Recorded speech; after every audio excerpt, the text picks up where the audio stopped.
Hi, folks, and welcome to another Rio and Draw conversation. This time, the topic it's a hot topic. Maybe not just this time. I think it's the topics we deal here on a weekly basis. They're always hot because there's so much to go through that we cannot avoid. Because you know a lot of things are misrepresented, and we cannot just stay silent. At least that's not our style. So for that purpose, I, with the help of my good friend and co-host Marco, we managed to bring here a fantastic panel composed of five people. So we have full house today. They are all very gifted when it comes to understand the so-called war of information, because war is not only a physical fight, or there's more to that than what you see on the news and the actual battlefield. There is something beyond called the war of information or the war of propaganda, and that's what we're going to discuss it here. And for that purpose, beside Marco, I have Rafael Castro Martinez, who has been with us for a few times. So he's a recurrent figure, and he's back. So that's not a bad sign. We are still patient with his insights. And we have two new guests on Wednesday. We have Virag, who was with me, I think, about a year ago, and I'm happy to have her back. And we have Daniela Julia Trop, who is also based in Israel, like Marco. So this is what we're here for in the next 60 to 90 minutes. So if you are interested, make sure to be around. If you know someone who is not watching, to be good if you can share. And don't be shy.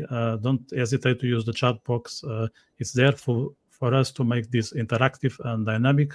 So let's make it a proper conversation, not just between the five of us, but including yourselves on the other side. If you enjoy what we do here, make sure to press the like button below. And if you haven't subscribed, you can do a massive favor to this channel just by pressing that subscribe button below. So there's a lot to be said, so I'm not going to go much further as of now. I'm going to pass the word to Marco, who will introduce the topic in detail. Well, this evening we're going to discuss where it all went wrong in terms of Israel's image. Israel has been on the battlefield, it has dominated its enemies, repulsed its enemies, defeated them convincingly. But in the public sphere, in the sphere of public diplomacy, propaganda, in academia, unfortunately, we have been dealing with a very crafty enemy, and we have to accept that fact, and we have to understand how to deal with that, and we have to understand where indeed we went wrong and how we can improve and how we can remedy this situation. And to that end, we have three illustrious guests this evening.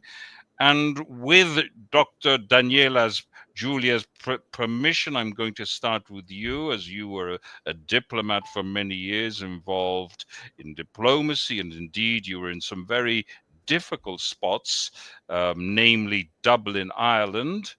We did a podcast with a guest from Dublin, Ireland, the other day. By the way, Maurice Cohen, who had to speak before the Oireachtas, the Irish Parliament Committee, and indeed one got the distinct impression that it was a setup, that he was involved with a kangaroo court. So Daniela, your analysis of the situation. You come from a very important perspective. You have a very important perspective. What is your analysis of the situation? Because it's not something that began yesterday. I mean, I in my I've been around for a while, and once upon a time when I was young and handsome, and now I'm only handsome, people were more or less, they had a more balanced approach. I mean, I'm talking about 30 or 40 years ago. It wasn't blanket dislike of Israel. People also were quite prepared to express a favorable opinion of Israel. Nowadays, even if they hold that opinion, they are intimidated. What's your analysis of the situation? Where did it go wrong? Well, thank you first of all for having me this evening. Great honor to be here. Pleasure. I think I'll start. First of all, I'm not a diplomat anymore, so I'm speaking just on behalf of me. I must say that putting anti-Semitism aside and just focusing on Israel's strategy, which just doesn't exist. Israel calls it Hasbara, but it actually is not Hasbara. It's a cognitive warfare. And the social media is a battle zone. Yet, Israel doesn't look at it like that. Nobody in the West look at it like that. Russia does look at it like that. China looks at it like that. Qatar and Iran look at it like that. This is an amazing figure. After the 7th of October, there was about 80% activity on social media in the US campuses that was anti Israel. They analyzed it and they saw that they were all bots. Bots that were operated by the same countries each time. Once it's bots against let's say Ukraine, the next it's bots against Israel, depending on the cause. But these bots jump from cause to cause that it's, again, anti-West. They analyzed the same thing a year and a half later. And what did they find out? That 80% of the anti-Israel activity were real people, meaning that those 80% bots at the beginning managed to influence the opinion of real people. So while countries like China and Russia and Qatar understand the game and they look at it at a military perspective and they invest millions and millions of dollars into this, Israel doesn't see it this way. They don't invest. They let influencers lead the way. And now influencers are amazing and they're doing amazing work, but they can't lead a strategy. They are just, a part in the game that has to be used against this cause and in this battlefield, but they can't lead it because they aren't a country. They don't have the resources of a country, and they just don't have the strategy or the backing that a country can provide. Yet the West and Israel just don't work in that manner.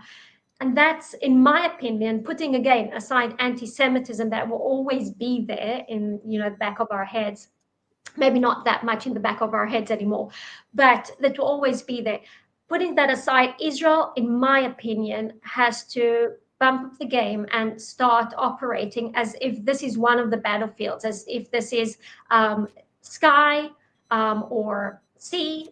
It's just another part of the game that has to be addressed. Very interesting. Vitor? Yeah, I would like to ask the same to Virag, especially when it comes to social media, because I think you've been on the field for a good few years. And Daniela touched on something that I think it's something that you mention on your Instagram quite often, which is the influencer presence, how good they are, or how bad they are, because I don't think they always are of service.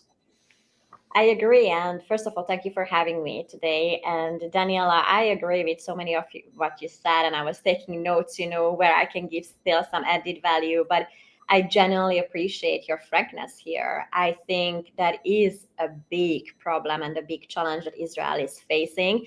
For me, the whole Hasbara is a failed business to start with. So when I, 10 years ago, started to post about Israel as a non-Jewish person, I was immediately labeled as a Hasbarist. I had no idea what the term even meant.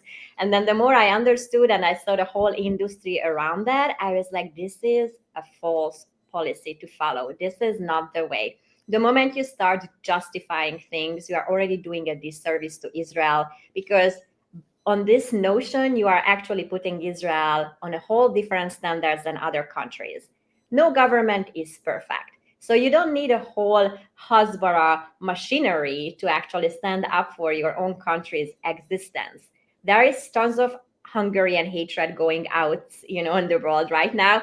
And I stand my ground as a Hungarian. We don't need a whole strategy to protect our country, because number one, people who wants to hate us, they will hate us, and the same is done with Israel. So I feel influencers and an influencer factor is a double-edged sword. But Victor is mentioning, that I post often about, is what happened after October 7th. Let's be frank, it became a very ugly industry on both ends, both for people who are influencing factors for Gaza and the Palestinian people at large, and the people who are supporting Israel. If you check, both of them are literally using the same narratives, the same wording, the same strategies. The issue, what I'm seeing, is that people, even with good intentions, are doing more harm sometimes than good. Why is that? People who have no credentials and education or experience in the field are playing geopolitical experts, again, on both sides. And so 20 something years old are great at content creation. And today with AI, you can really, really just, push out Mm. content within 5 minutes that looks good. It's amazing for 30 to 60 seconds. And I feel like everyone is repeating the same thing. Where is the added value?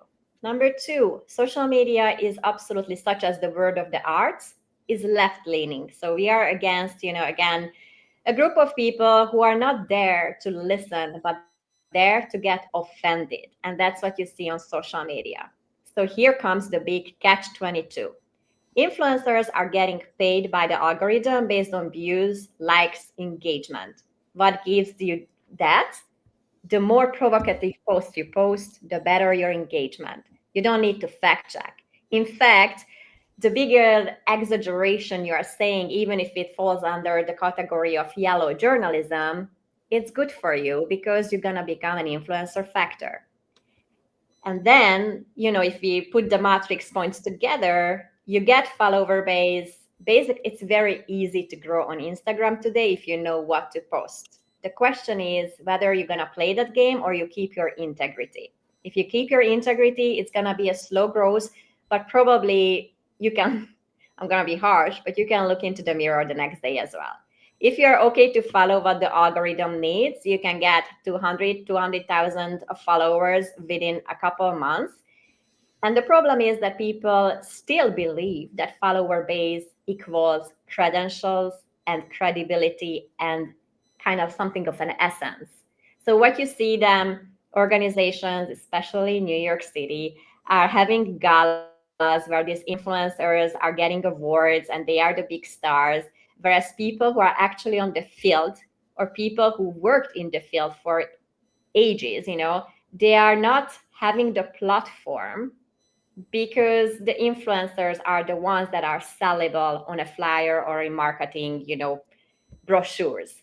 And I think that is already something that the whole country is facing as such, and it's a huge mistake. So I don't want to go into more details, but I think that gives a gist of my opinion about the market, because it is a business market right now and the business model.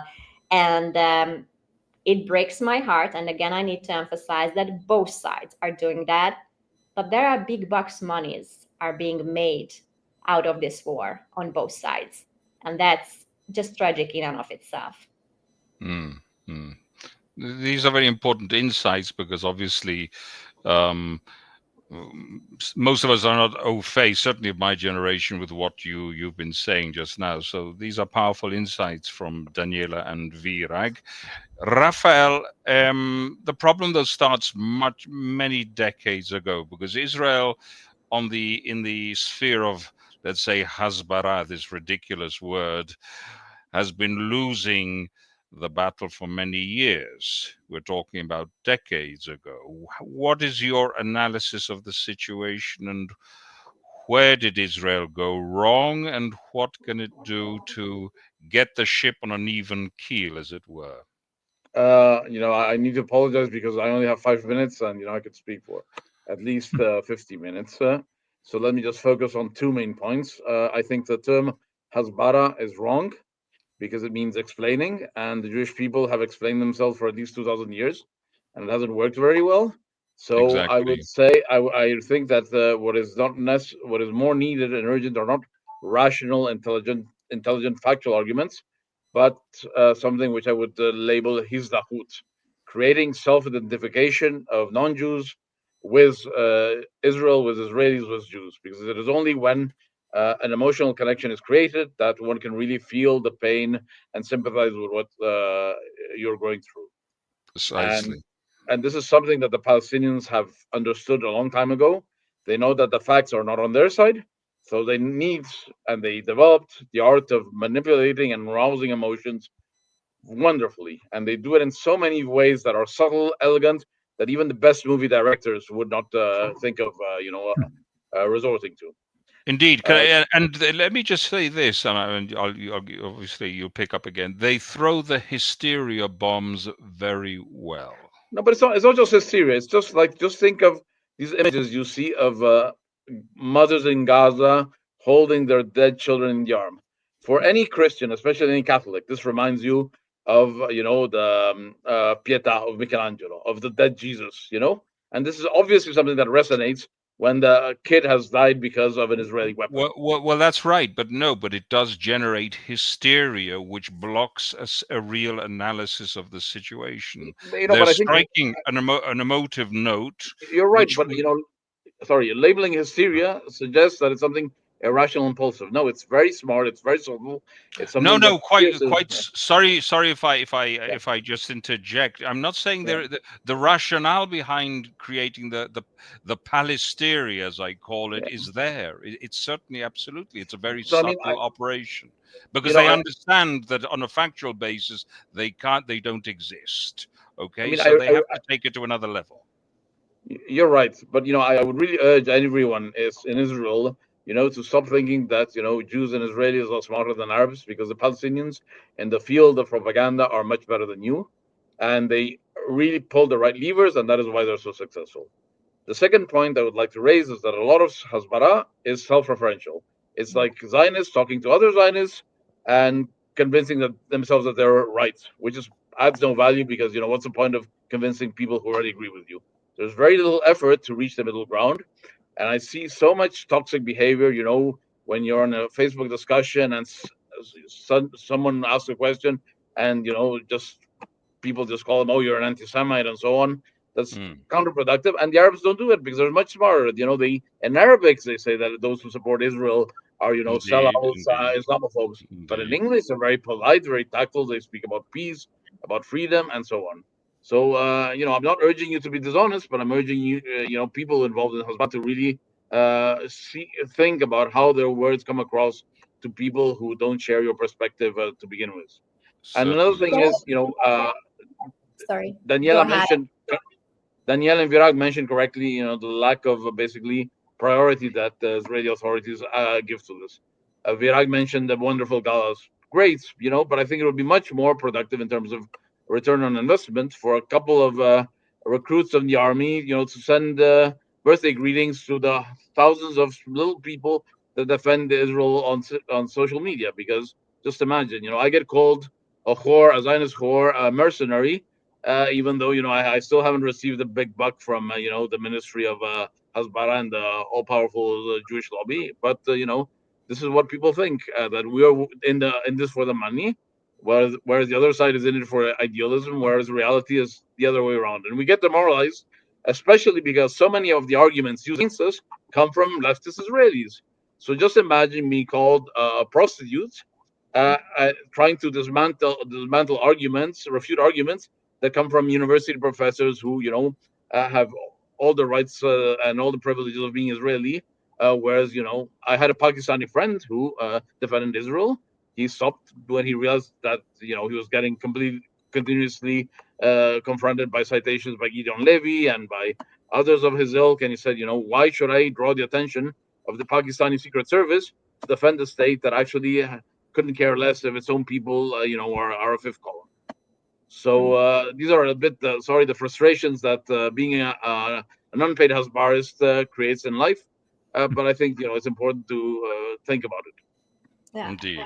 Can I interject 2 points, because you really made my brain work? Like when you said about manipulations, look, what the other side is doing perfectly is that they know that you can't talk facts to heart, to emotions.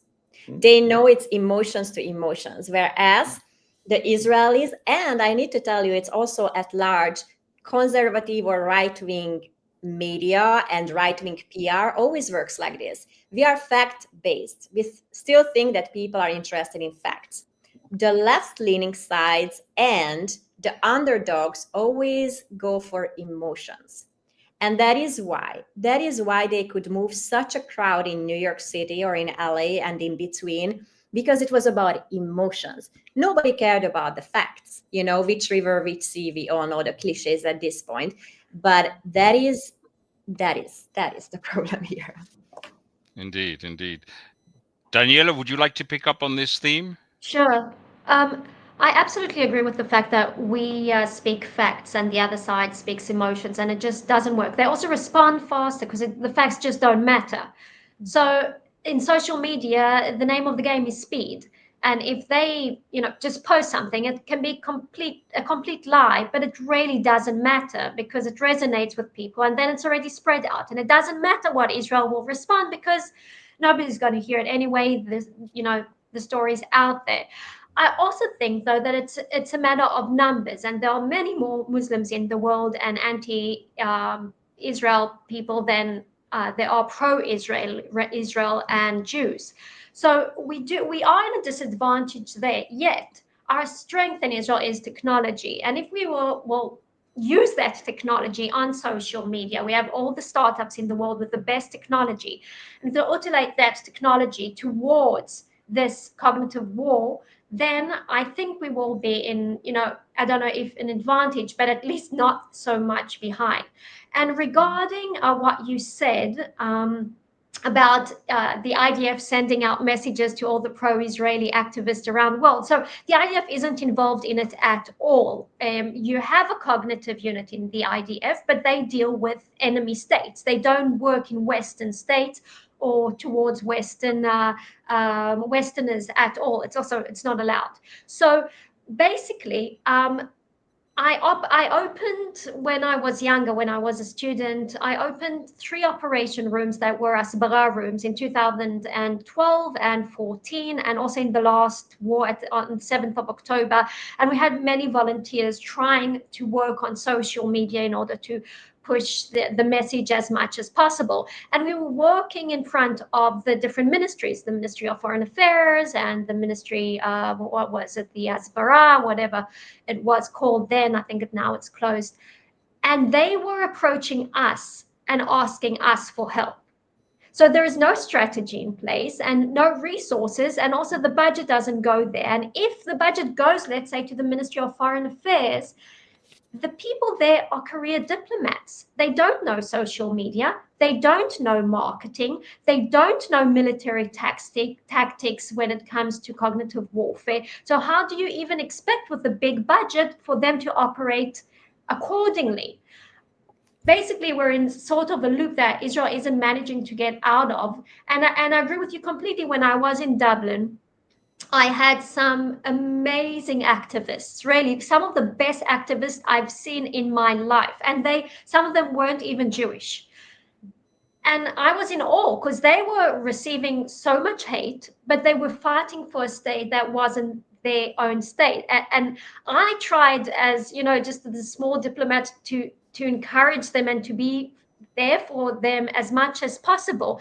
But in the long run, the Palestinians pay a lot of the people that are pro-Palestinian, and also Iranian money is going in that direction. On the 7th of October, it was a coordinated media effort together with the influencers. They were paid as well. And in Israel, there's no budget. It's not the case. And many of the supporters of Israel do it for a year or 2 or 3 or maybe even 10, but then they run out of energy. And I can absolutely relate to that because it's exhausting to fight windmills. Thank you. So Marco, can I just highlight one little thing? Because based on everything Daniela said, I think we have just completely refuted the notion that Israel has a diabolic intelligence. Perhaps. That's a podcast for another time. Israel and the occult.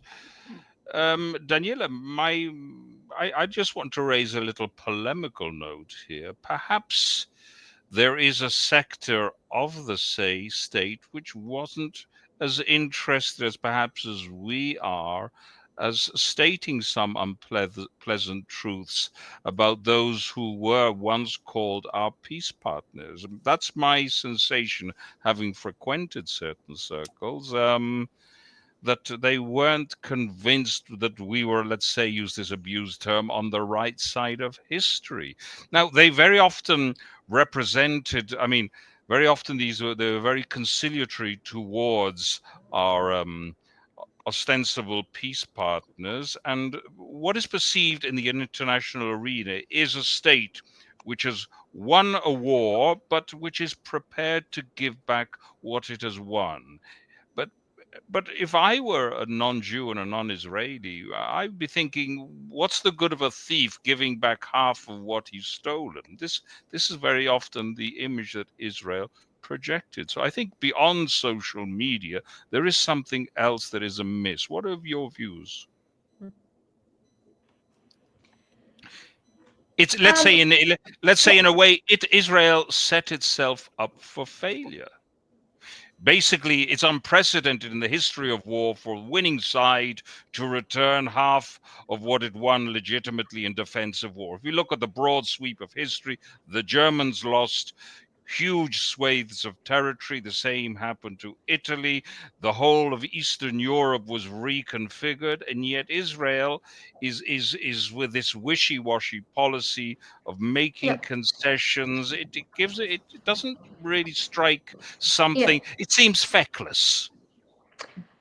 I agree with that, but the thing is that the Israelis really want peace. They want to live in a quiet state in which you don't worry if you're going to live tomorrow or die. And that, I think, is a human wish, and that's deep in us to want a better future. And you start telling yourself that also the other side wants that, and you ignore the facts that are in front of you, that maybe the other side isn't wishing what you're wishing. So I can understand in the 90s where people really thought that the Oslo Accords can bring peace because they were wishful and they were hopeful. But yet again and again and again, Israel, put out their hand for peace, and they received death from the other side, and suicide bombers and attacks and terrorists. And then I think there was a huge awakening on the 7th of October. Not everybody, but a lot of people, and also speaking about Jewish identity, if Jews, a lot of the secular Jews, saw themselves as people of the world. They didn't see themselves as Jews first. They maybe were Israelis, maybe Jewish, but they saw themselves as people of the world. Yet the 7th of October and the reaction of the world to the 7th of October that wasn't pro-Israel showed them that maybe they're not citizens of the world. Maybe they're Jews first. And that's a huge thing that's waking up inside a lot of secular Jews today. Now, Israel is a democracy. There will be many views here, and it's good. Israel should always be a democracy and always allow other voices, even if those voices are not, just harmful to Israel. That's just the case, and that will always be the case in a democracy.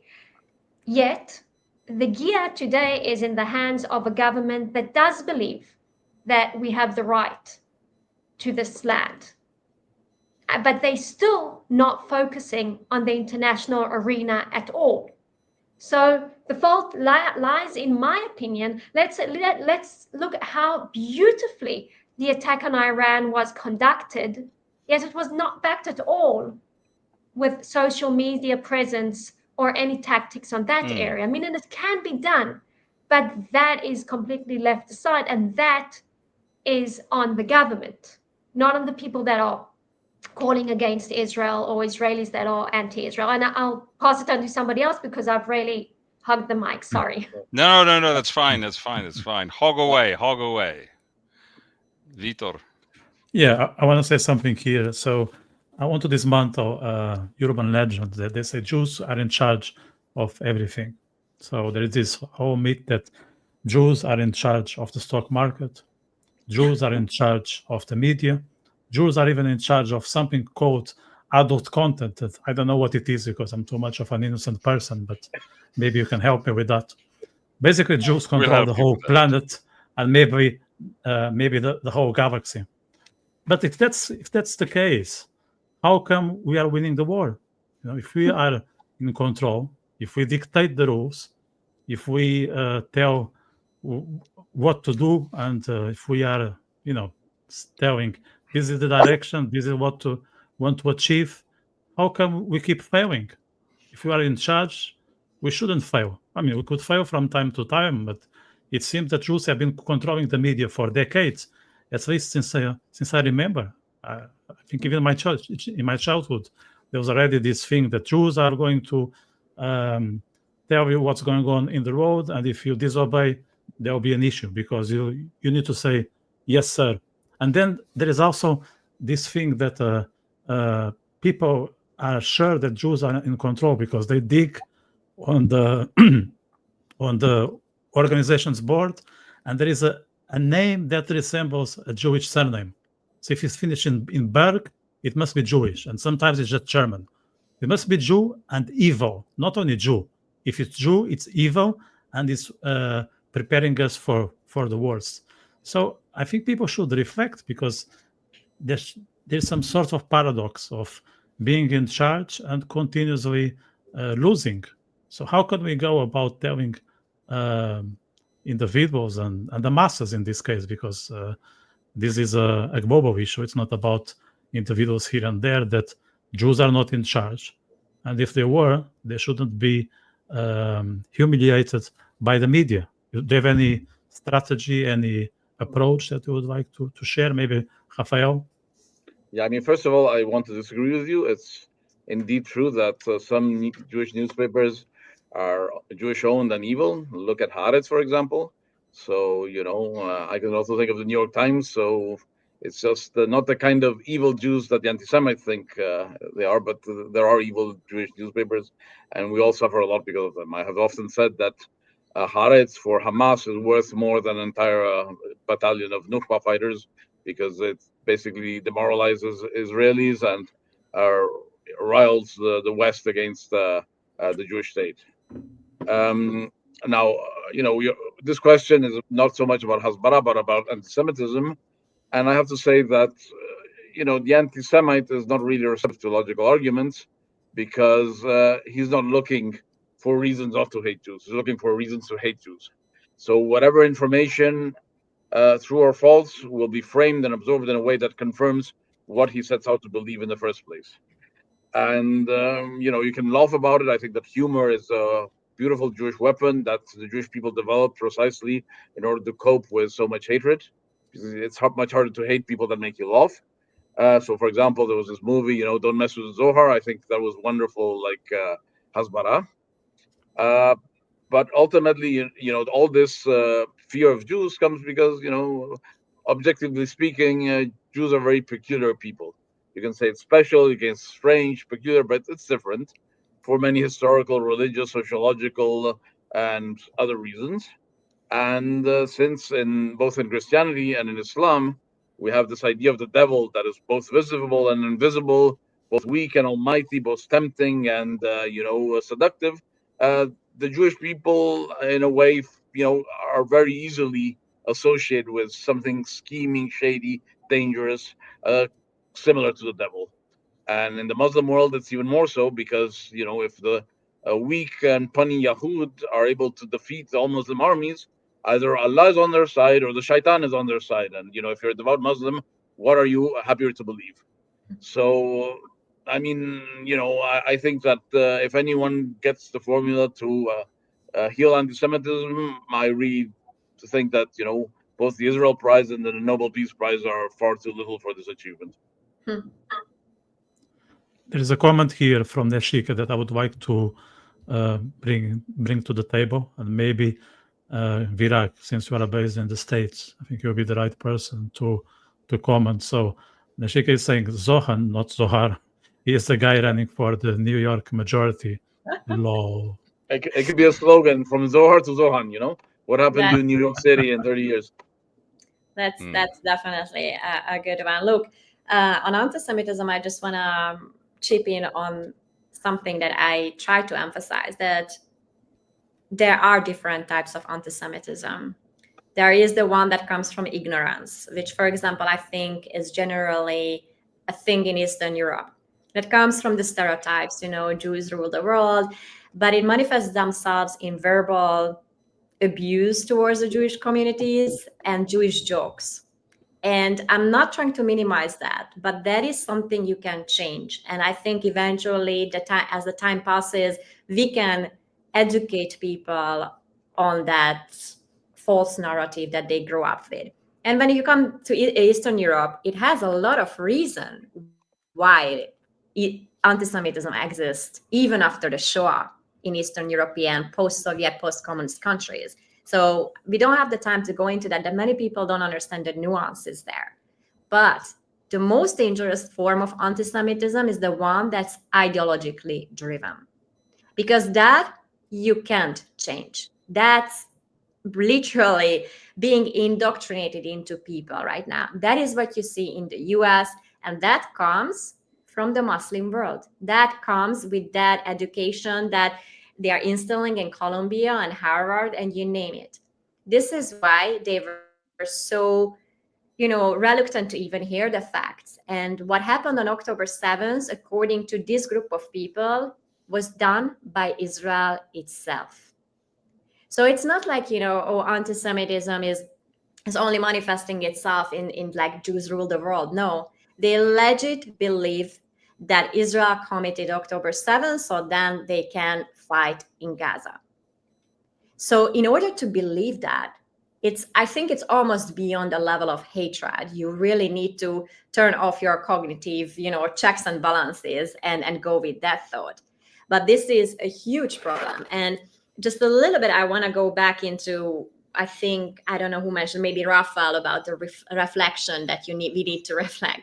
I mean, that's like an advanced level of request from people today. Today's society is literally on a 3-second attention span, and they don't want to hear more than that. Nobody wants to take accountability for anything. And here I will, connect it to the Zohar connection. The guy who is running for a mayor in New York City is someone who 8 months ago was literally nowhere. 8 months later, he is a household name. If anyone would spend 2 seconds on the policies that he's suggesting, you would understand that that's not possible. Like, he is literally trying to, hand over a Marxist socialist setup. Show me one country that it worked out so well, number one. Now, only an American would believe that, honestly. So only Americans can be fooled by the term like socialism and communism. This guy is offering free buses, this and that. They're going to pay your rent. I mean, whoever believes that lives in La La Land. And this guy, beyond the fact that he is selling a utopian dream, it's not the problem that he's a Muslim. The problem is that he is an ideologically driven Muslim, meaning his first thing was that if he is a mayor, if Netanyahu comes to New York, he's gonna arrest him. First of all, someone should break the news to him that he has no jurisdiction over that. But this is one of his most important factor in his campaign. I live in Brooklyn, and the people who are putting out the Zoran signs on their windows are the people who also have the Palestinian flag or the LGBTQ signs out there. Anyone in their right mind would see the cognitive dissonance in this circle of three, and yet his voting base is that group. So, I don't want to talk more about that because you raise a very good point. No, you raise the cognitive issue we have actually spoken about before, and what I maintain is that Palestinism is a neuronicidal disease. It destroys the neurons, and the cognitive processes go up the spout, as it were. Yeah. I mean, I would like to, defend your neighbors, Virag, because, if your only access to reality in the world is the New York Times or CNN, you can believe that Islam is feminist, that, there's a lot of beautiful homosexual literature in Persian, Muslim Persia, and so on. I personally remember reading hundreds of articles about jihadism, but it really didn't resonate until I entered the premises of the Faculty of Islamic Studies in East Jerusalem and saw a big poster of a Hamas fighter, and that's when, I realized what hundreds of books were never able to make me understand. So sometimes you need to experience things. And unfortunately, October 7 was that Eureka moment for so many Israelis who, red hearted and knew nothing about people living 50, 60 kilometers away from them. And, But returning to, yeah. experiencing it firsthand, I full-heartedly agree with you. But look at it. Most of the terrorist attacks in Europe, I mean, 90% are committed by jihadists. We have seen examples for that also in the US. So Daniela said, that it's the left side, lefties in Israel are trying, like, not believing what they are saying. But it's not only them, it's literally the international platform.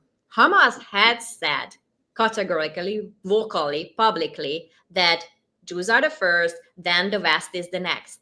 So what else do you want? Don't you see what's going on in Syria with the Druze? What they are committing is also the copy paste of October 7th. So It's but remember not that. only Syria. Let Daniela come in. Sorry. Go ahead, Daniela. So Go ahead, Daniela. it's not only Syria. It's not only Syria. It's also the Congo. It's also Sudan. And you don't, and this is happening in the last 2-3 years, and you don't see any other protest. And let's go back in history. If you read about the Kishinev pogrom, you see that it's exactly the same like October the 7th. And you read about the pogrom and the Inquisitions and the Holocaust, and you see again and again the same ideology. Today it's called the Palestinian cause, then it used to be called Nazism, and so on and so forth. And for me, it's just a way to hate Jews. Now, speaking about the extreme left wingers, I do believe that some of them really just want to believe something. It's a lot of time with the ideology of the left. It's how they want to see the world and not pragmatism of how it actually is, where that you can find more in the right. But on the other hand, there are left wingers that are auto anti-Semitic. That they do just probably, and that's the only explanation for such extreme hatred towards themselves and their own people, is that they just dislike themselves and their nation. That's my only explanation. But again, not all left wingers, and there are a lot of Zionist left wingers, and it's important to say that a lot of opinions is important to create a stable and strong society, and silencing a side isn't a good thing. Yet I agree with you completely that a lot of the extreme left are just helping Hamas and helping Iran, and it's just extremely disappointing, knowing as my brother risked his life in Gaza and came back. He lived in London, and he came to Israel to fight on the 7th of October. I've been in reserve duty, and I didn't risk my life like he did, but many of my people have been risking their lives. And then hearing people just smother all over Israel, them being Jews and Israelis, it's just heartbreaking for me, at least. for sure. I think we also have to blame academia, because they created a completely invented distinction between Islam and Islamism. It's as if historians would talk about Bolshevism as in to Leninism, or Nazism in opposition to National Socialism. Everything that is nasty is Islamism. Everything that is cute and is beautiful is Islam. So you have people believing that Islam is a wonderful religion because Islam is basically Eid al-Fitr, the cute kids, saying they're smiling at them when they go to the neighborhood shop. I have to say that Muslims have wonderful interpersonal skills. There's rarely an interaction with a Muslim where that is not wonderful, as long as you don't touch politics and religion. So it's very tempting for people to buy this belief that Islam is wonderful and only Islamism is the problem. Secondly, Daniela, I really sympathize and empathize, with what you feel, but I would really ask you and all Jews to make an effort to understand and not project your own values and your own perspective onto others. So, for example, it is true that from a Jewish perspective, Kishinev and October 7th is the same. But I don't think that a Moldovan nowadays feels that he is any way related to, someone in Deir el-Balah. And this is also important for Hasbara, because when I, lamented the fact that so much of Hasbara is basically an argument, this technique of explaining things and treating the issue as a law case is, a result of the Jewish mindset, which shaped by countless generations of the Beit Midrash, of Talmudic discussions, where you can rationally debate things, and at the end, everyone will agree on a truth that is based on facts. Most nations don't have this Talmudic tradition, so what really works are emotions. What really works are sentiments, and this is something that needs to be taken into account, because you're not trying to convince fellow Jews; you're trying to convince people with a very different cognitive and psychological constitution. A small example, which I think shows where that it's not a dichotomy. You don't have to choose between emotions and facts. You can blend them intelligently very well. We all know that infamous four maps of the land of Israel, where the green Palestinian spots become smaller and smaller until they resemble, like, Indian reservations in North America. I've seen these maps refuted by very intelligent, knowledgeable historical arguments, which only people who are well informed, with an IQ of 120, understand. What would be a more successful approach to refute and defeat this map? To have the same four maps, but showing, the population of Christians and Jews throughout the Muslim world in the last 100 years, and how it's basically shriveled up and only grown in Israel. And that is something that would both be factual and also create identification and sympathy on the side of all Christians, who should really understand that Jews and Israelis are fighting their battle, and that Israel is the front line of battles that soon we're going to also see in Rome and Paris and Brussels and even in New York City. Raphael, I would like to comment what you just said when it comes to approach Christians. I wish it was that easy, because you live in Berlin, and you know that most churches are empty, at least in Western Europe. So it's not that simple to try to approach the Christian community these days, because they are shrinking and they are losing identity. They don't know who they are. I'm not saying we should give up, but they are not that interested. I think they are too busy with what they see on social media, on the internet, so they don't have really the time, to like alternative interactions. Yeah, Vito, you raise a very good point, and in fact, the shrinking of the Christian world and the de-Christianization of Europe has opened up the way for the phenomenon which we see now, because any Bible reading person, anybody au fait with the Bible, would clearly understand the fictitious nature of Palestinism. So the lack of a sense of identity has opened the way. And in fact, as I said on numerous occasions, Palestinism has weakened the immune system of Europe. I call it the retrovirus of jihadism, because people had a romantic view of jihadism, because this is essentially what Palestinism is. It is a way of weaseling its way into European societies and creating a phony narrative. And people don't have the instruments to deal with it. They don't have the critical sense to deal with it and to dismantle it. Comments? I'd like to say something. I also teach in a public school in Berlin, and it's very interesting to notice that in schools with a lot of Muslim students, suddenly, non-Muslim students start wearing crosses, even though they're not, particularly religious. So I think that at a deeper level, all Europeans feel Christian, at least culturally. And in fact, my belief is that the reason the Christian churches, including the Catholic Church, are so supportive of Muslim immigration is because they think that by putting in a foreign religion and people who are very religious Muslims, they will basically catalyze a reawakening of Christian faith in Europe. That's the only explanation, because otherwise, it would be of absurd and criminal stupidity to support the immigration policies the way the Catholic Church has done, and also the evangelical churches in Germany have done.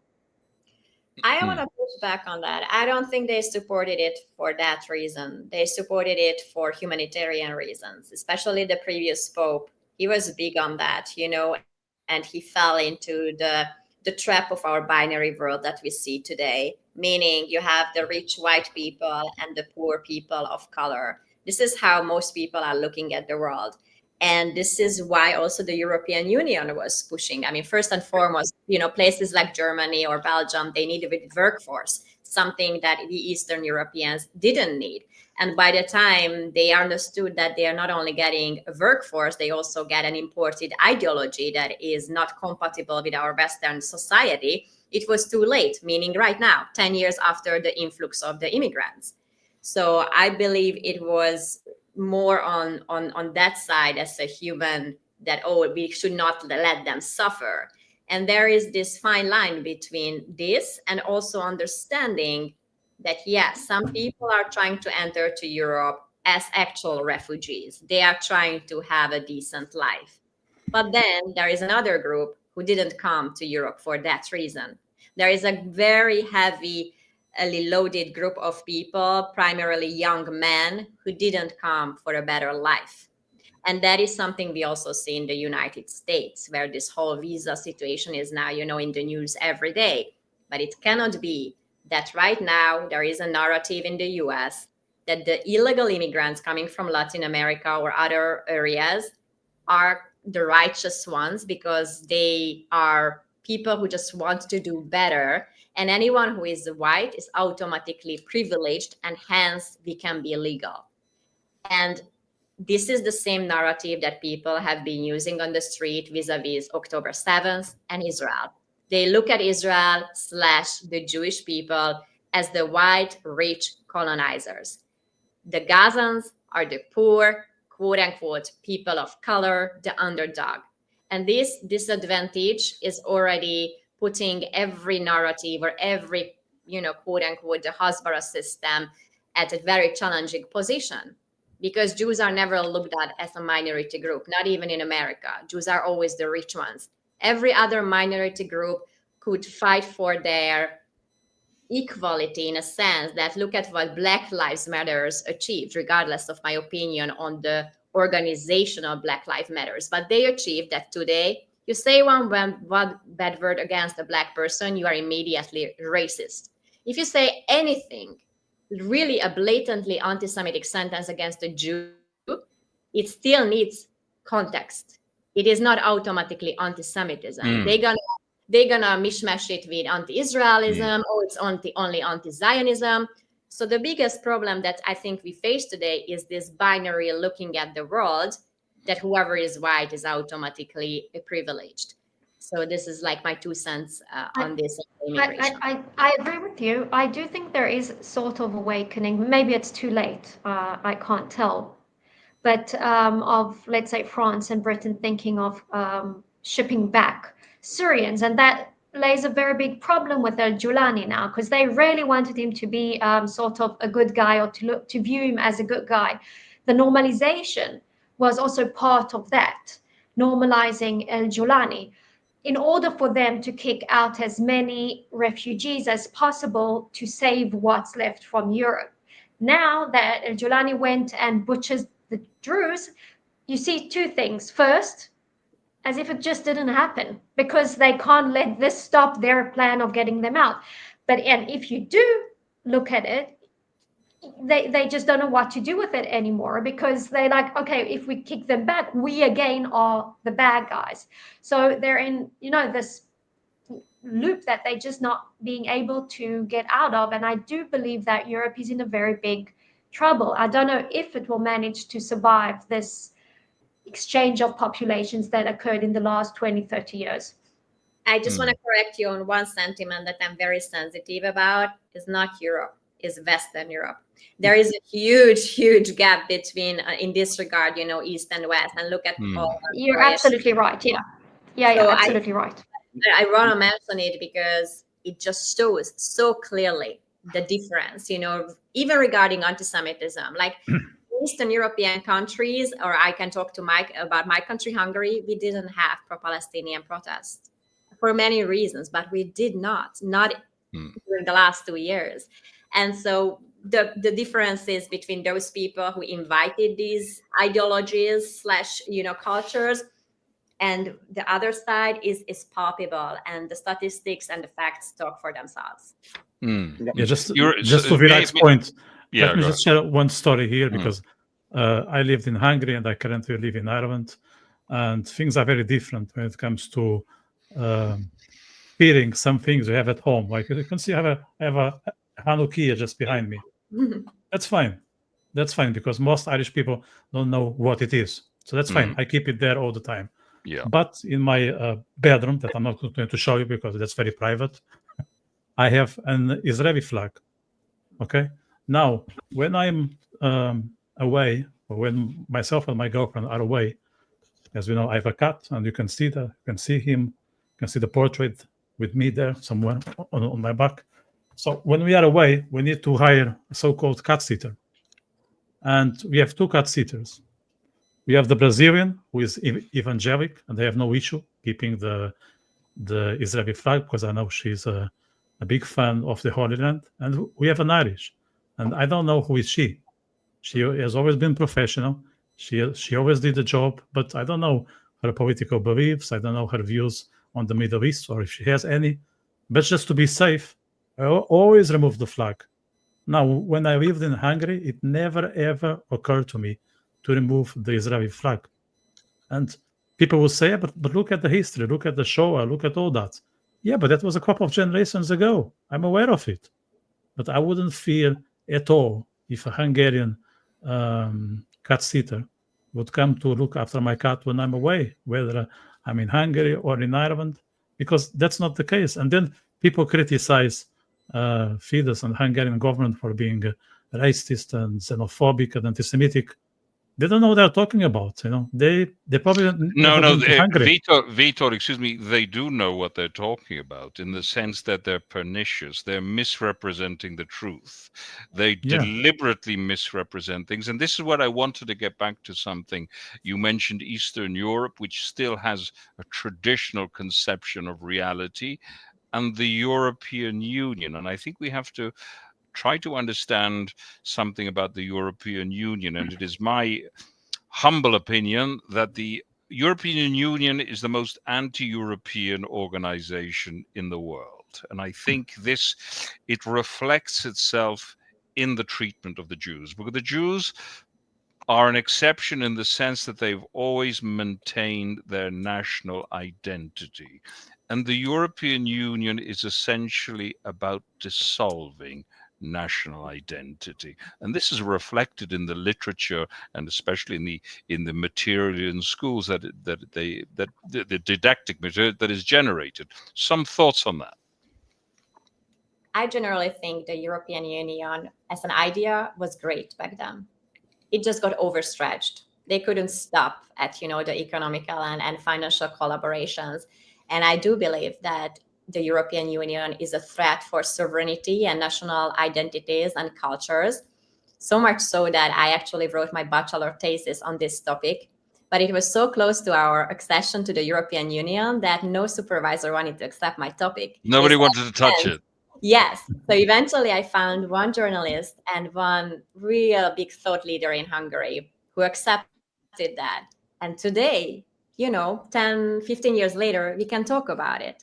It's really scary. So I do believe they are a threat. I do believe that the governments, Poland, Hungary, and even Croatia, even though their leadership is not necessarily, aligned with our government, but they are trying to sustain that. And when you turn off social media and you talk to the people on the street, most of them understand the threat. So this is also just a little bit going back to the reality that social media is not the mirror on our whole society. Daniela mentioned, the quantity of the bots and things and AI, and it's not the reality. And people really need to remind themselves sometimes, turn off your phone for 4 days, you're going to face a whole different reality by talking to the people on the streets. Right. What I just like to add one thing before I hand back the floor, as it were.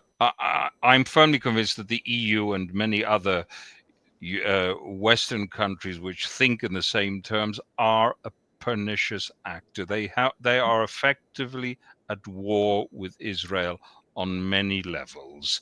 Their media, their academia embolden our enemies. Yeah. I would like to make a point related to what Virag said. It's true. And this difference between Western Europe and Eastern Europe is due to the fact that traditionally Jews in Eastern Europe were seen as a nation primarily, whereas in Western Europe they were seen as a religion. So it's far easier for Eastern Europeans to see that Zionism as the national movement of a nation than for the Western Europeans to think that suddenly, a religious community decided to establish some sort of theocracy in the middle of, of the Middle East. Right. So Sorry, Rafael, but yeah. I'd like to remind you that the European Union understand that Israel is a nation, and that's the problem. That is why their ethos is an anti-nation state ethos, and they see in Israel a paragon of nationhood. I don't think they're intelligent enough to have an ideology. I think that they're not accountable, so they have a lot of money and can do anything they want to do. They want to play a role. So if you see, the dynamics of European diplomacy, you'll always realize that European policy is somewhere between, in any conflict, is somewhere between America and either China, America, or the Arab world. And in the end, they're dishonest with everyone because they don't take a line. They waffle all the time. And I remember a sad incident in which I wanted to go to Bethlehem and organize a camel safari for my family. And I talked to this, Arab tour operator, and he gave me an exorbitant price. And I emailed him and I said, I worked 2 years in an NGO in the West Bank, and dishonest people like you are what make your country, your people so poor and unsuccessful. And you replied with something that was actually very true. He said, "You, as a European, have nothing to lecture me about, because the European Commission funds the whole entire kleptocracy of the Palestinian Authority. So don't lecture me about ethics and morality, please." I want to pick on Maybe something that Marco mentioned, sorry, if yeah, you yeah. don't mind. I don't. You want to add something to this topic, Danielle, before I move on?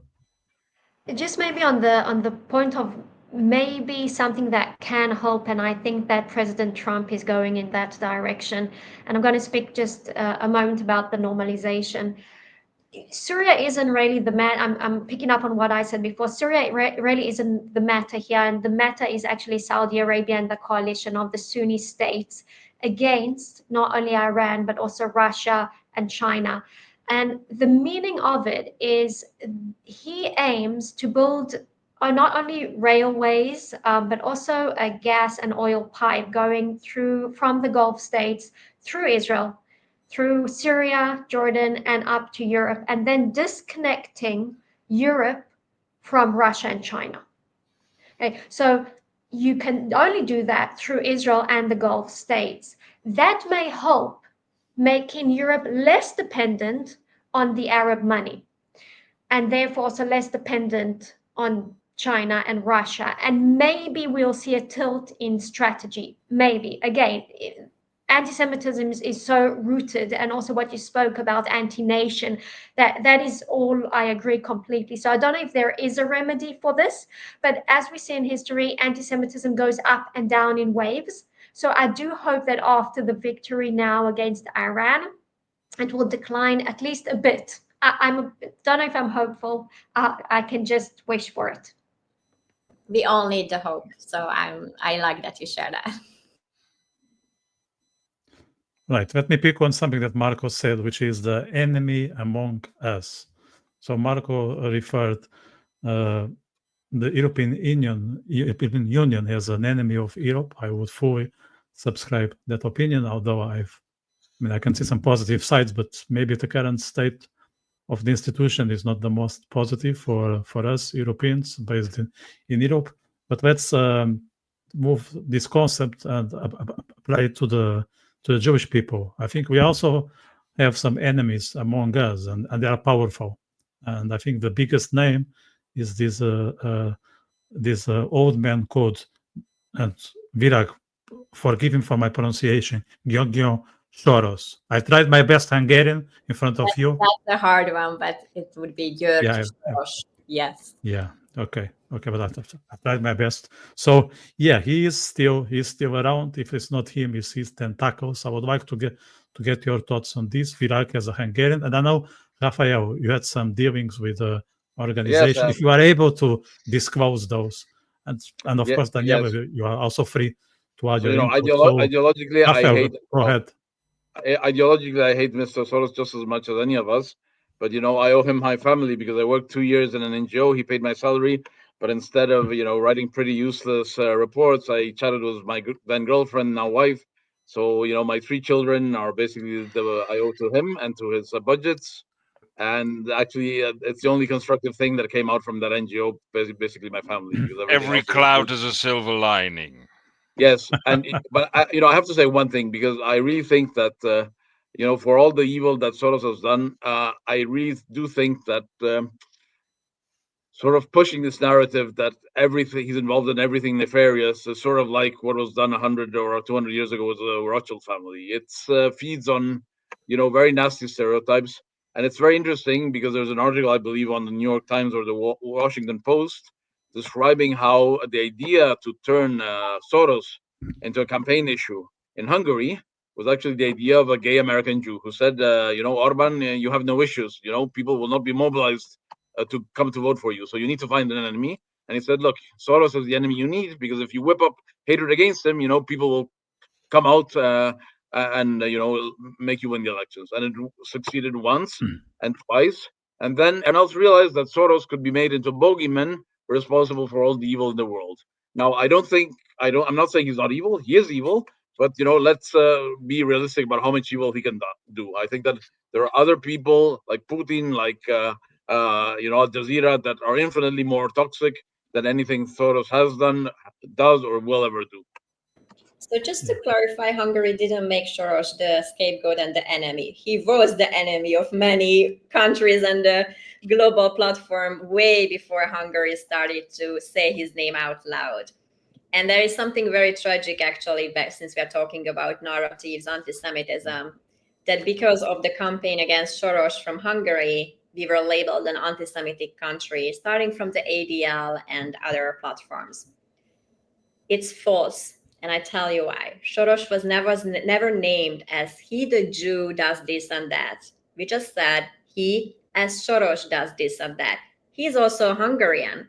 So on the same merit, the whole campaign was anti-Hungarian as it was anti-Semitic. The fact that he is a Jew, let's be frank and let's be, morally honest here. There are rotten apples among Jews as well. So he is one of the rotten apples. So he was never called out for being a Jew. He was called out for being a bad person for our country. And in terms of what he's doing, I never try to tell people what to believe, but I want to encourage people to think. It's very, very easy to see which nonprofits are financed by Open Society and other nonprofits of Soros. It's really easy to do the digging. It takes a lot of time, but you can find it out for yourself.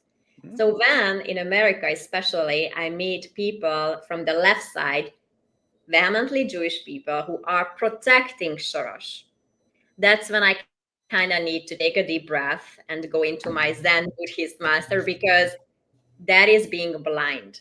Just because he's Jewish and he had supported some good causes also in his life, at the end of the day, you walk into the UN and you check the anti-Israel NGOs operating in the UN with big, actually, power in their hands. Most of them are financed one way or another from the money of the Soros and his foundations. So he is absolutely there in the fight against dehumanizing and delegitimizing Israel. And he himself, again, people can argue what his role was in the Holocaust. I don't care that he was 16. If anyone is watching the 60 Minutes show from the past, he doubled down. He said even today he would do the same as he acted in the Shoah, because he just wanted to protect himself. So the reason this is important, because as a non-Jew, we get so many times, especially as Hungarians, how we didn't help the Jews or how we are not helping the Jews. After knowing this story, It's like the audacity to put us on the radar when a Jewish person himself says that even today he wouldn't help. He would only help himself and he would be okay to act as a couple. Then, the moral high ground is a little bit lost there, but that's like a whole different topic. But so Soros for me is not an enemy, obviously, because he's Jewish. He's an enemy simply because of the acts, what he is doing, and where his money is channeled into. He is behind most of the illegal immigration influx into Europe, and that is a proven fact. It's just, what it is. Virak, I have two questions. First of all, how is what the Open Society Foundation does any different from what the Ford Foundation, USA? Nothing. Okay. Okay. And secondly, if Soros, instead of being Jewish, were Greek or Armenian, do you think he would have become an icon of, toxic danger for all of humanity? I really don't think so.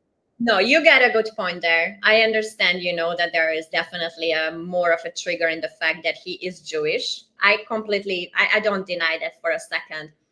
From the Hungarian perspective, what I want to say, though, is that what I mentioned, that the campaign was misread purposefully, just to project us or picture us as the anti-Semites, whereas it was never the intention. And that was never in the narrative. But again, I'm not denying of what you're saying. I have to say another thing to defend Hungary, that Orban was actually very reluctant to accept the advice of the American Jewish American campaign advisor. He didn't want to start a war against. He didn't want to turn Soros into a campaign issue. But the gay American liberal Jew, by the way, told him do that, and it will work, and it worked. I will check on that. It triggers my. I'll send you the article. I'll retrieve it. Please. Who is that guy? Can you tell the name, Raphael? I'll retrieve the article. It was in one of the big magazines. It was either Foreign Affairs, something. I'll retrieve it and send it to everyone. I'm going to go to the source. I'm going to ask my people in Hungary who were close to the campaign whether that was true or not. Yeah, I think we could do a whole episode on Hungary here. And I want to share a story here that will dismantle the idea that Hungary is living under a dictatorship. So I moved to Hungary in 2016, if I remember, or 2015, I can't remember, 15 or 16. And people said, oh, you have to be careful, because of your skin color, your nose, your accent. No, you just have to be careful because they are nasty and they hate everyone that is not Hungarian. So just look around because they might just beat you up. That was never the case. And just the first thing I noticed when I arrived to Hungary, there were plenty of billboards mocking Viktor Orban. I don't know if you remember those, Virag, in 2015-16, when there was a portrait of Orban with a priest behind him, just telling that he's a saint because Fidesz has a coalition with a small Christian party, and the whole thing was to dismantle the idea that Orban is a Christian man. He is just there, let's say, for the optics. Now, he was named everything, and that is a whole study, both for Israel, actually, just to take away a little bit from the Hungarian attention here, but how when the right is criticized, it's always attacking the character in a very hateful manner. When the left is critiqued, it's more about the actual policy or like showing disappointment in them, but it's not hate driven. It's towards the right centrists and right wingers. Because they are good people. We all know they are very good people. Their heart is full of honey, and that's why. Vitor, can I ask a question to Daniela? Of course, go ahead. Daniela, is your startup going to revolutionize Hasbara? Well, no, I'm actually currently working on my own startup, and it deals with writing because I'm an author, and we're creating a platform for writers. So nothing to do with Hasbara. I used to be very active in that world, but I understood that it amounts to nothing, and it's just extremely frustrating. So my energy is going to more productive things like money. So yeah. I'm interested in writing. You Jews are all the same. So I'm interested. Yeah, all Where the do I Jews sign are up? the same. Yeah. Yeah. Where do I sign up? Excuse me? No, I'm saying I'm interested. I'm a writer. I love money. So where do I sign up for that? Well, I get the money. You use the platform. So that's fine. Okay. That's how it starts. That's how it starts. Yeah. to say you're doing literary Hasbara sounds better than being a money grubbing author. Better marketing. That's true. It's ploy, all but, about how you phrase it. In the Yeah. end, that's how it is. Marketing. I'm actually enjoying this evening too much. I think we should meet again sometime soon. We'll meet again. Don't know where, don't know when. Inshallah. Unfortunately, like since Ireland was mentioned, we have Kneecap coming to the Siget Festival. I don't know. Can you guys just deal with them a little bit, like the Irish band? It's so tragic, and it's I don't understand why. Yeah, they're a disgrace. They're a disgrace, Virag.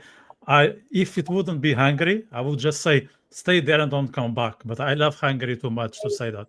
But I'm just if it could be some other country, some Kazakhstan or whatever, with all the respect for Kazakhstan, they could just stay there because I fucking hate them. Sorry for cursing, but I have no respect for these guys whatsoever. And it's not just about their characters; their music is absolute crap. Because I try to set aside the politics and see maybe they have some talent when it comes to music. No, zero. Absolutely. It's so hard sometimes because you have Roger Waters. I happen to like The Wall a lot. And since I know his stand and his politics and how, ugly he can be, I'm like having a hard time listening to The Wall without, come on, you're betraying your cause. And I was like, no, I can just listen to that. So it's so bad that we mishmash, everything. And I wish artists could just stay artists. Who is behind Siget, Virag? I'm interested. Is it a company, but there is a whole pressure on them to cancel Kneecap. I think they are enjoying the PR they are getting out of it, to be honest. But there is a whole group of people, actually a mix of Jews and non-Jews, who already started, first of all, an open letter. And also they were at Siget and protesting the presence of Kneecap. And also one of our ministers, who is also responsible for fighting anti-Semitism at the EU, he sat down with Siget and reminded them about, the Hungarian policies and things. Obviously, it's freedom of speech to let them in. Once they pull a stand on the stage, and that's going against our policies, meaning you can't publicly vocalize your support for a terrorist organization, Hezbollah or Hamas, then there can be consequences of their actions. But until then, obviously, it's a freedom of expression. Yeah, I'm quite curious to see what will be the Hungarian reaction, like when it comes to public and spectators. I'm quite curious to see, and I'm also keen to see how wild are they going to present themselves in stage. Maybe they'll be low profile because it's not exactly their territory. But these guys are not clever, so everything is possible. They are idiots. I mean, as well, how much they gained from Coachella, it's like, let's not forget that the fact that they pulled out a Palestinian flag literally gained them so many followers, and they are losing gigs, yes, but they are also gaining a lot because of their stunt. And that's... And, I'd also like to point out the very successful Hasbara of Saudi Arabia, because for decades, they spent billions of dollars building mosques and training extremist imams. Now they've realized that there's a much cheaper and more successful tack. They paid the best soccer players to go there, play in the desert. And these players start, on Twitter and Instagram, posting Quranic surahs. Eventually they will convert, because which football player doesn't like 4 beautiful wives? And, soon you'll have hundreds of thousands of young people all over the world, becoming Muslim because Ronaldo, whatever player in Saudi Arabia, has been lured by the Saudis to play there. But Rafael, I don't think Ronaldo needs to move to Saudi Arabia to have 4 wives. Huh? I think he can have 4 wives in every single country with all the fame and reputation he has. He doesn't need the Saudis for that. Huh? But remember that Muslim men can have not just 4 wives, but a whole harem, so it's still better. Yeah. I do think you have to look with extreme awe at the Muslim states such as let's say the UAE and Saudi Arabia that understood the power of soft power, and they invest so much in sports and in culture and bringing people there in order to advance the name and to market their name. And a lot of people, especially Israel, still doesn't know how to do that so well. I researched the UAE as part of my PhD, and I'm just, what an amazing country when it comes to their PR stance and their marketing. It's just phenomenal. From where they were in the 70s where they are today. It's just a completely different world. What a fascinating topic to research. Good for you. I like that. It's worthy Maybe of a that could be podcast another. in itself. It's That could worthy be a of a podcast. podcast. You Yeah. know, I think Marcos, sorry, Rafael. Marco, that's one why last thing. we are working on tourism. That's a separate project we have. We didn't really share with the viewers, but we are trying to bring people to Israel, as in organizing excursions. So that's on the pipeline. Of course, we are not going to change, the the human history, the two of us, but we are playing a role on this. So Marco, I think you as a licensed tour guide, you have been around the block for some time, and maybe you can see some potential when it comes to promoting Israel as a destination. Absolutely. Israel is quite unique. And the interesting thing is that when people come here, their perceptions do change, Yes. especially when people go out of their way and they're not shy to speak about even some unpleasant truths. But people's perceptions do change. They see a different reality. They see how it has been misrepresented. And they understand things about their own societies as well, because here they see a society which is cohesive, which has a sense of identity, which has a sense of purpose, which has a national project, things which in many countries in Europe don't exist anymore, especially when you think that the natality rate in Europe has gone down significantly, and the demographics are changing as a result, and the whole concept of the nation state is dissolving. Here they see the opposite. I just want to point out that my whole journey started by going to Israel. I don't think I would have. I was your guide. Tell people. I wish I could, but I didn't know you back then. If you will it, it is no dream. Somebody said that before.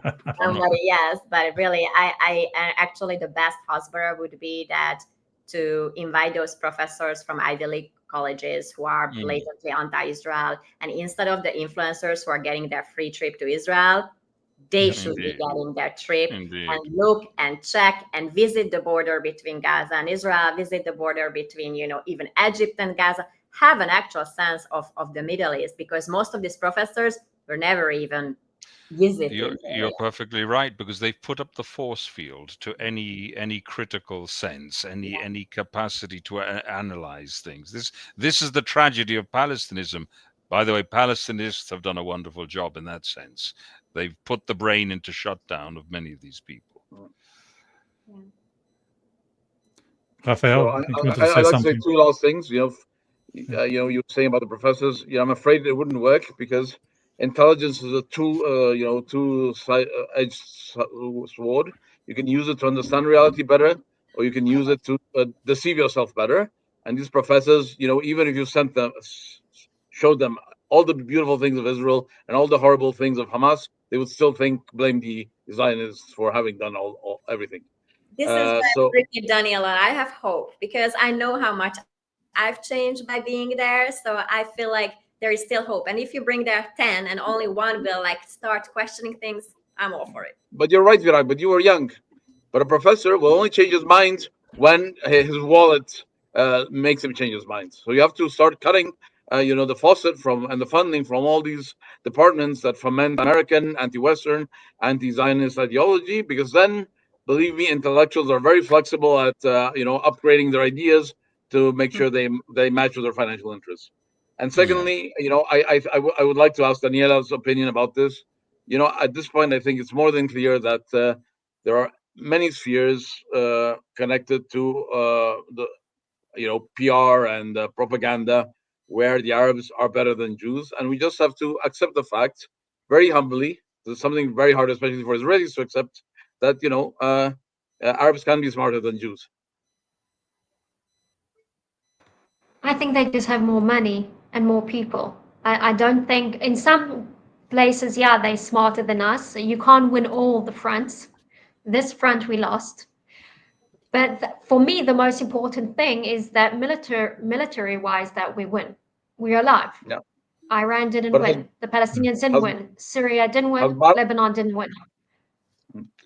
Hasbara is war by other means, let's say.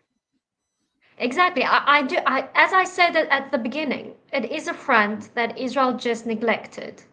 And I do believe that when Israel will start perceiving it as a front and putting the right resources into it in the hands of the right people and actually putting a strategy behind it, then we might see a beginning of a change. Will it be immediately? No. Look how much money and effort has been invested into this in the last 20 years. So we're way back in the race. But we may start seeing a change when Israel will be wise enough to understand that this is a front that we neglected. Because look at the fronts we haven't neglected. Look at Iran, look at Lebanon, look at Syria. These are fronts we haven't neglected. Look at the front we have neglected, Gaza. The 7th of October, that's what happens when we neglect fronts. And we also have neglected the advocacy front or the cognitive war front. And that has to change in order for us. I don't think we'll convince the entire world. I really don't think so. But if we manage to convince another 10%, that's amazing. That's the beginning. That's good. And we have to think about that step by step by step. I do also agree with you that if we cut the funds, then we'll see changes in minds. But I also think that it takes a very big man to admit that his entire career was wrong or everything he wrote was wrong his entire life. So even if we cut the funds, I do think it will be a very big step for them to say, oh, I was wrong for 20 years. And I don't think that will be a big thing that will be happening, but I You hope raise I'm a wrong. very good point. You raise a very, because it goes even beyond that. They have constructed their whole identity, their whole persona around this. That's a very insightful But I mean, observation. Yeah. Virag, would you mind calling a Uber taxi driven by Juan Cole, for example? Say again? Or would you mind calling a taxi cab and the driver is Juan Cole, or one of these professors who are specialized in hating Israel? They can always become taxi drivers. No, but I actually would want to have a drive with them. You don't know because I have not yet posted about that, even though it was 2 years ago. Once I sat with a guy from Gaza for 3 hours in the car, and you could cut the air between us because the distance between what we believed in was so strong. And yet we tried. I lived in Boulder, and he happened to be my neighbor. He's a very handsome guy, and it's a whole twisted story because back then I had no partner and we were like flirting and we didn't know about each other. And then he said he's from Gaza, and I was like, God, you're really funny. The only handsome guy in Boulder who is straight is like from Gaza. And then he learns about my work, and then he becomes like this. And I give him a book that I asked him to read. I think he tried. Anyway, I'm not going to disclose his story, but he's here on asylum because he had to leave Gaza for various reasons. To cut the story short, we were sitting there for 3 hours, and regardless of the fact that he was harmed by Hamas, he still sided with Hamas. He still felt that Israel was the enemy. And I was like, how can you come back from this? It's like we are all the product of our own environment. It's not for nothing that there are examples on a different side that Iranian people who immigrate to the US as kids, they grew up with a love towards America and Israel. If they would have stayed in Iran, they would join the people who are burning the flag of these two countries. So your environment, where you grew up, the impulses you get has such a big impact on your life. So I do want to spend with these professors, a couple of hours in the car and just see why they think the way they think, because then you can have a dialogue. And I always say that we don't need to agree on everything. My baseline to continue a conversation is that we can agree on the fact that Hamas is a terrorist organization. As if someone can't even get to that level, we're never going to agree until this is the point. If that is a common denomination, we can get somewhere. I think it's extremely difficult also to change how Gazans and also Palestinians from Judea and Samaria think, because their education from a small age, if you look at the UNRWA textbooks, it's completely anti-Semitic. And if you grow up believing that, and that's all you hear from your teachers and from your books, taking that out or reshaping or realizing that that wasn't true takes a lot of time and energy and education that people aren't exposed to. And then think about exactly what you say. They learn that in their textbooks as they grow up, and then they go to the universities, Western universities sometimes, that absolutely echo what they learned when they were young. I don't know if to that extreme, because sometimes in the textbooks you have math equations showing how much Jews you can kill. Okay, so I don't think it's to that extent in the Western countries, in Colombia and in other universities, but there is anti-Semitism, and it's echoed by Westerners. So if you learn about it when you're young and then you hear it again in universities, you will believe it, and it will be very difficult to change. I want to add one word, because to a smaller extent, that was my journey. You know, I grew up with an anti-Semitic sentiment in my environment. I was pre-internet, so I only knew what was in my proxy, the Jewish jokes. You need a big amount of bravery to look into the mirror and ask yourself, why the hell was I holding this anti-Semitic views? Have I even met a Jew before? It's like, who taught me that? My family, society, school, whatnot. I think today it's a little bit even harder for the reasons you mentioned, and social media adding to that. But people can only change if they have the bravery to look into themselves and say, okay, I was misled, or let's go for ground zero and let's re-educate myself on my own terms, not, what is being given to me from various sources. But yeah. I'll just add to what you say. My grandmother, she was Christian from Italy. From Pieve Bracciano next to Arezzo. She saved Jews in the Holocaust. And she was surrounded by people, not all, that were obviously not on that side. The Germans used their houses there as headquarters, and yet there were people that said no. And it's the same as you standing up and saying no.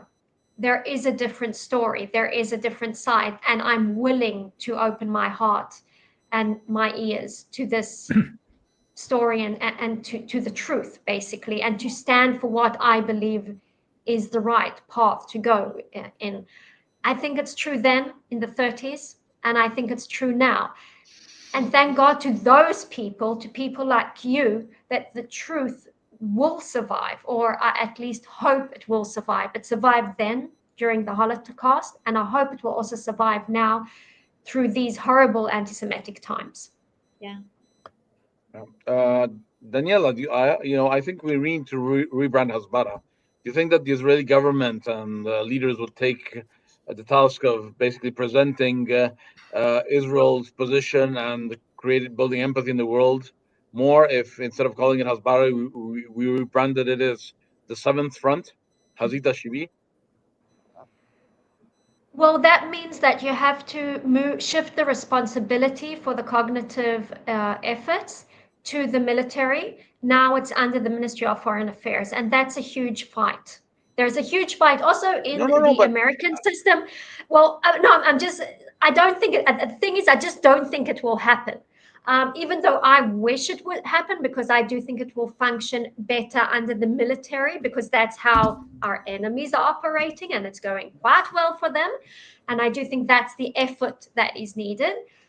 I don't think Israel will get to the terms in which it will manage to move the budget and the responsibility to the military, because the Ministry of Foreign Affairs is going to fight back on that. This is also actually sort of a conflict that's embedded in also the American system, where there's clashes between the Ministry of Foreign Affairs and the Ministry of Defense, and the same is in Israel. So even if we brand it that way, Israel has to decide it's a military problem and invest as it invests in the military, in a military issue as a front.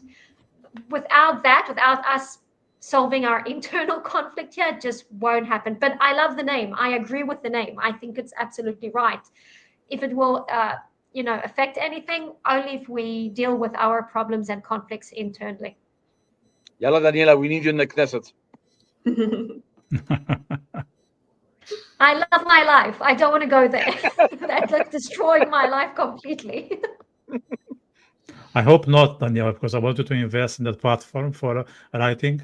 I'm waiting to get in and down the road make some money. So please Rafael, don't divert Daniela from her venture, please. Don't do that. Don't do that. Maybe later. And I will put an end to this conversation. I think we could be here forever, but for the interest of time, someone needs to put an end. So I want to thank you, all of you, that joined us tonight. Virag, Rafael, Daniel. So thank you very much for your insights. They were powerful. So you're always welcome to return to these sessions. We do it on a Wednesday basis. So every Wednesday, so every week, usually on Wednesdays. Sometimes there are exceptions for personal circumstances, but typically Wednesday around the same time. So you're always welcome to join us. We do one on Hungary, Virag. Here's my promise to you. We do one on Hungary. So before the elections in April, we do.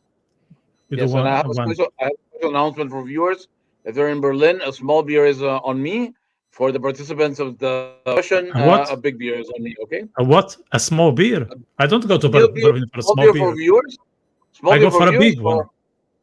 Yeah, you a big one. The viewers a small one. Okay. I live in Ireland. Beer is a serious thing, So you cannot offer me a small beer. For the viewers, I want to also to send my gratitude to stay with us for the conversations. If you enjoy, make sure to press the like button below. If you know someone who's into this conversation and haven't watched, make sure to share. And if you haven't subscribed, it's okay. The subscribe button is still there for you to subscribe and be aware of the further conversation. So thanks again, and I see you very soon. Have a good evening. Okay. Take care. My email is there. If you're in Berlin, let me know. And as I said, small beer for the viewers, big beer for the podcast participants. Great. Bye. Thank Cheers, you. guys. Bye-bye.